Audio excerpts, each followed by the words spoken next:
السلام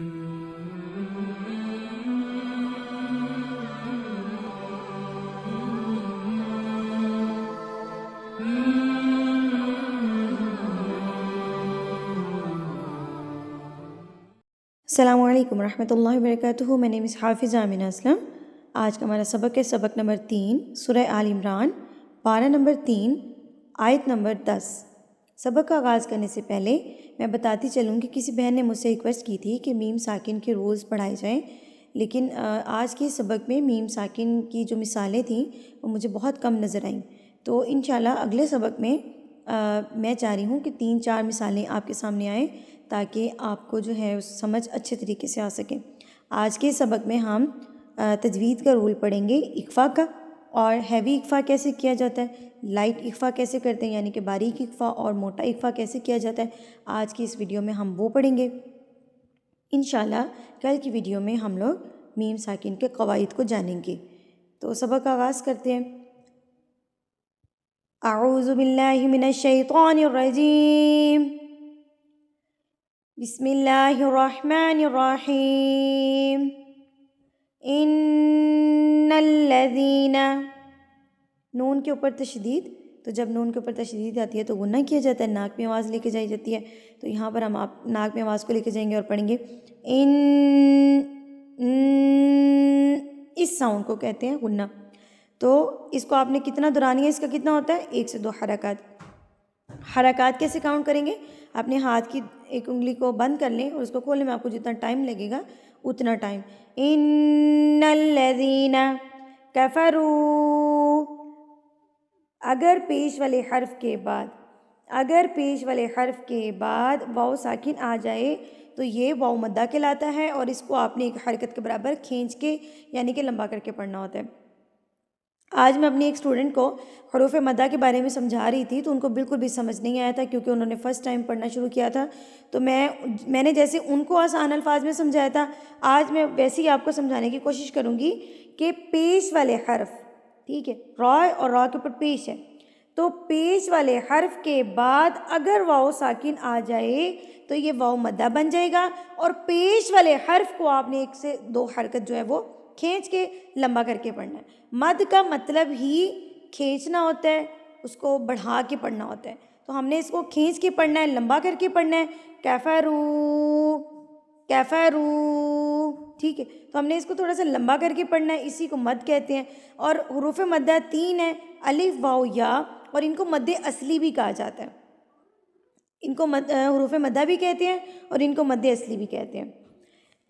لا تو غنیہ، لا پہ اقفا ہو رہا ہے. میں نے اس دن پریکٹس کروائی تھی 4 حروف کی، تو اس میں ہم نے تا ثا جیم کی پریکٹس کی تھی. تو یہاں پر نون ساکن کے بعد تا آ گیا، تو نون ساکن کے بعد جب تا آ جاتا ہے تو وہاں پہ اقفا کیا جاتا ہے. اقفا کا مطلب ہے چھپانا. کس کو چھپانا؟ نون ساکن کی آواز کو چھپانا. کہاں پر چھپانا؟ ناک میں چھپانا. تو کتنی حرکت ہوگی اس کی؟ 1 سے 2 حرکت، 1 سے 2 سیکنڈز. ایک انگلی کھول کے بند کر کے کھولنے میں آپ کو جتنا ٹائم لگے گا اتنا ٹائم آپ نے اس کو ناک میں رکھنا ہے. اب یہاں پر تا جو ہے وہ باریک حروف میں سے یعنی کہ ہیوی حروف نہیں ہے، حروف مستعلیہ موٹے حروف کو کہتے ہیں، تو تا جو ہے موٹے حروف میں سے نہیں ہے، اس لیے یہاں پر اقفا جو ہے وہ باریک ہوگا. آپ اپنی زبان کے اوپر آپ نے ٹچ نہیں ہونے دینا. جیسے ہم نون پڑھتے ہیں تو نون ادا کرتے وقت زبان ہماری جس حصے میں جا کے لگتی ہے، آپ نے اقفا کرتے وقت وہاں پہ زبان کو ٹچ نہیں ہونے دینا، زبان کو ہوا میں چھوڑ دینا ہے، یا اپنی چاروں دانتوں کو آپس میں جوڑ لیجئے داڑوں کو، اور پھر آپ پڑھیے لا لا لا لا تغنی عنہم اموالہم ولا. لا کے اوپر یہ جو مد ہے یہ مد منفصل چھوٹی مد ہے، اور اس کی پہچان ہمیں اس حمزہ سے ہوتی ہے. اگر اس مد کے بعد یہ والا حمزہ آ جائے تو اس کا مطلب ہے یہ چھوٹی مد ہے، اور اس کو آپ نے 3 حرکات کے برابر کھینچ کے یعنی کہ لمبا کر کے پڑھنا ہے. ولا اولادہم من اللہ شیئا. اب یہاں پر ادغام شفوی ہو رہا ہے نا، تو یہ میم ساکن کا رول ہے. تو یہاں پر ایک ہی مجھے مثال ملی تھی، اس وجہ سے میں میم ساکن کا رول جو ہے میں نے کل کے سبق پہ رکھ دیا، تو کل آپ لوگ اس کو ضرور دیکھیے گا. ابھی یہاں پر میں بتا دوں کہ میم مشدد، تو یہاں پر آپ نے غنہ کرنا ہے. ہم، ناک میں آواز کو لے کے جانا ہے ایک حرکت کے برابر. اولادہم من اللہ شیئا، یہ تو یہاں پر آپ نے وقف کرنا ہے. 2 زبر پہ جب وقف کرتے ہیں تو یہ ایک الف بن جاتی ہے. اس کو لمبا کر کے پڑھیں گے. شیئا وَأُولَئِكَ، یہ جو بڑی مد ہے اس کو مد متصل کہتے ہیں. اس کو آپ نے 4 حرکات کے برابر کھینچنا ہوتا ہے اور اس کی پہچان اس حمزہ سے ہوتی ہے. اگر اس مد کے بعد یہ والی حمزہ آ جائے تو یہ مد متصل یعنی کہ بڑی مد کہلاتی ہے. اس کو آپ نے 4 حرکات کے برابر کھینچ کے یعنی کہ لمبا کر کے پڑھنا ہوتا ہے. وَأُولَئِكَ هُمْ وَقُودُ النَّارِ كَدَأْبِ. اب اس کو غور سے دیکھیے گا. میں پہلے بھی کئی دفعہ اس کو بتا چکی ہوں لیکن آج میں ذرا دوبارہ بتاؤں گی کہ جب حمزہ کے اوپر اس طرح کی علامت آ جائے نا یہ والی، اس کو کہتے ہیں ساکن. تو جب حمزہ ساکن ہوگا تو اس کو جھٹکا دے کے پڑھنا ہے. کس کو؟ حمزہ سے پہلے والے حرف کو. یعنی کہ اس سے پہلے دال ہے تو دال کو آپ نے جھٹکا دے کے پڑھنا ہے. کدأبی کدأبی کدأبی. ٹھیک ہے، کدابی نہیں پڑھنا، یہ الف مدہ نہیں ہے. الف مدہ میں الف خالی ہوتا ہے، اس کے اوپر یہ والی علامت نہیں ہوگی. ٹھیک ہے، اب اس کے اوپر یہ والی علامت ہے تو یہ حمزہ ہے، یہ والا حمزہ ہے یہ اب اس وقت. تو یہ آپ نے اس کو جھٹکا دے کے پڑھنا ہے. کدأبی آل فرعون والذین من قبلہم من. اب یہاں پر دیکھیں نون ساکن کے بعد قاف آ گیا تو قاف جو ہے موٹے حروف میں سے ہے، اس کو موٹا پڑھا جاتا ہے. اس لیے یہاں پر جو اکفا ہوگا وہ بھی ہیوی ہوگا. ہونٹوں کو تھوڑا سا گول کر لیں.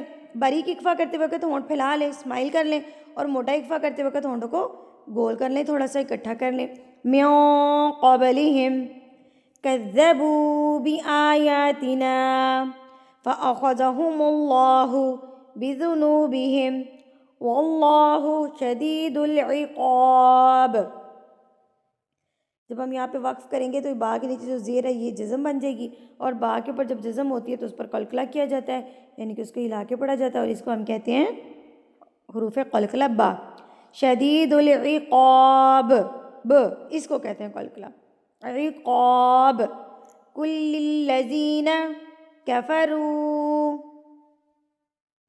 ستغلبون وتحشرون الی جہنم جہنم. اب یہ تو ہے یہاں پر، ادھر ہم نے وقف کرنا ہے تو وقف کی صورت میں یہ جو زبر ہے یہ جزم بن جائے گی اور اس کو آپ نے نون زبر میم نم بنا دینا ہے. جہنم وبئس المہاد. اب یہ حمزہ کے اوپر جزم آ گئی ہے تو جب حمزہ کے اوپر جزم ہوتی ہے تو اسے پیچھے والے حرف کو جھٹکا دے کے پڑھا جاتا ہے. یعنی کہ اس سے پیچھے با ہے تو با کو جھٹکا دے کے پڑھیں گے. وبئس المہاد.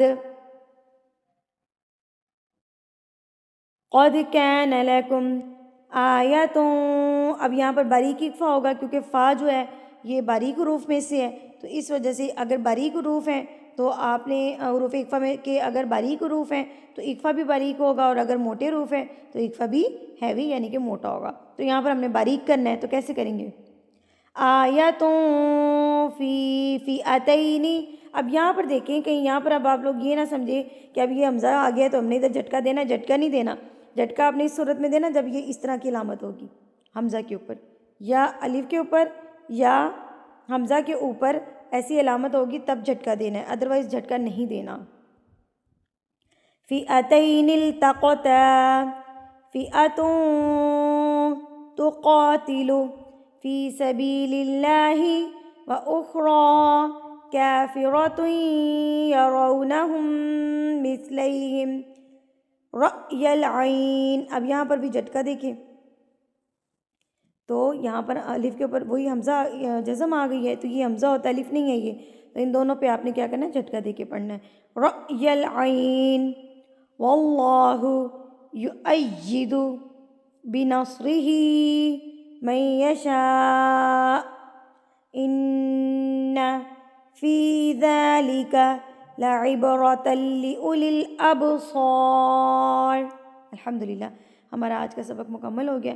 انشاءاللہ اگلے سبق تک کے لیے مجھے اجازت دیجیے. وآخر دعوانا ان الحمدللہ رب العالمین. السلام علیکم ورحمۃ اللہ وبرکاتہ.